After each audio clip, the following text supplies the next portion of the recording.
जय जगन्नाथ।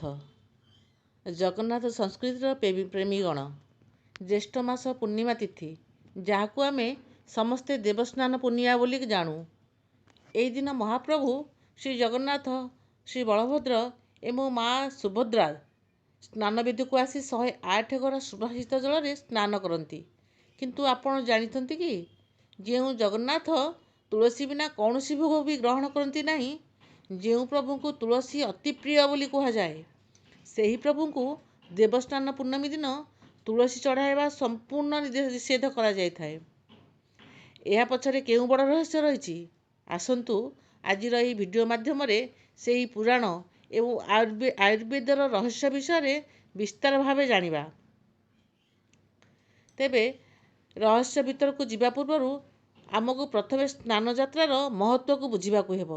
मान्यता अच्छी जे यही ज्येष्ठ पूर्णिमा दिन ही प्रभु श्री जगन्नाथंकर आविर्भाव होइथिला, तेणु यह महाप्रभुଙ୍କ जन्मोत्सव मध्य कुआजाए। शेष अत्यधिक गरमरू रक्षा पाइबा पई एवं जगत को शीतलता प्रदान करिया पई प्रभु जगन्नाथ, प्रभु बलभद्र एवं माँ सुभद्रा स्नानवेदी को ओह्लाई आसती। सुवर्ण कूपरू अणा जाइथिबा 108 गरा सुभाषित जल जो कि चंदन, कर्पूर एवं विभिन्न औषधीय द्रव्य मिश्रित थाए, से ठाकुर मानक स्नान करा जाए। किंतु यही भव्य स्नान पर ही आरंभ हुए एक भिन्न समय जहाँ को कहा जाए अणसर। ताले आपण माने जानिथिबे स्नान यात्रा पर अत्यधिक जल लगी हेतु महाप्रभु को प्रबल ज्वर होता है।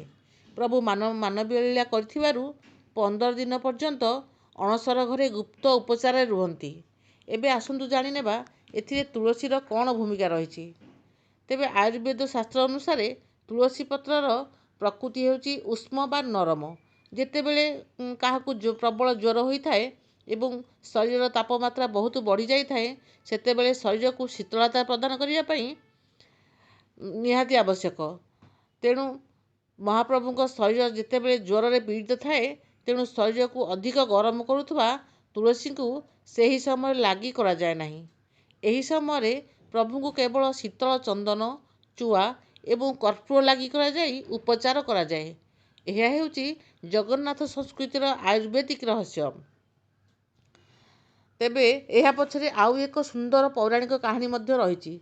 शास्त्र अनुसार माँ तुलसी हेउचंदी माँ लक्ष्मीकर ही एक स्वरूप।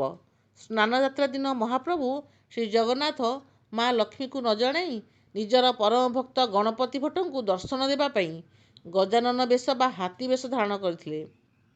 तेणु निज पतिंकर यही भिन्न रूप एवं तांकु न जणाई एभली बेश हेबा जोगु माँ देखी माँ लक्ष्मी अभिमान करती।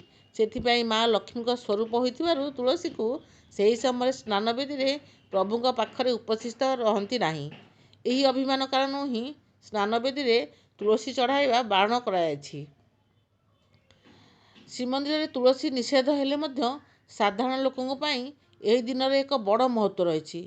विश्वास करा जाए जे देवस्नान पूर्णिमा दिन घरर तुलसी चौरा मूल पवित्र जल ढाली प्रार्थना करंतु भगवान जगन्नाथ स्नान यात्रार पुण्यफल मिलता है।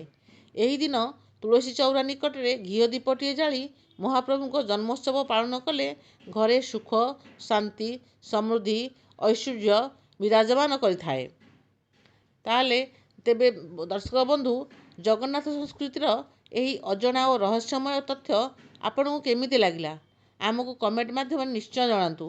यदि वीडियोटी भल लगी थाए तेबे लाइक एवं शेयर निश्चय करंतु, जेमिति समस्ते यही रहस्य विषय जानि पारिबे।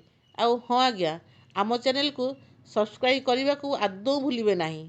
कमेंट बॉक्स रे समस्ते निश्चय लिखंतु जय श्री जगन्नाथ।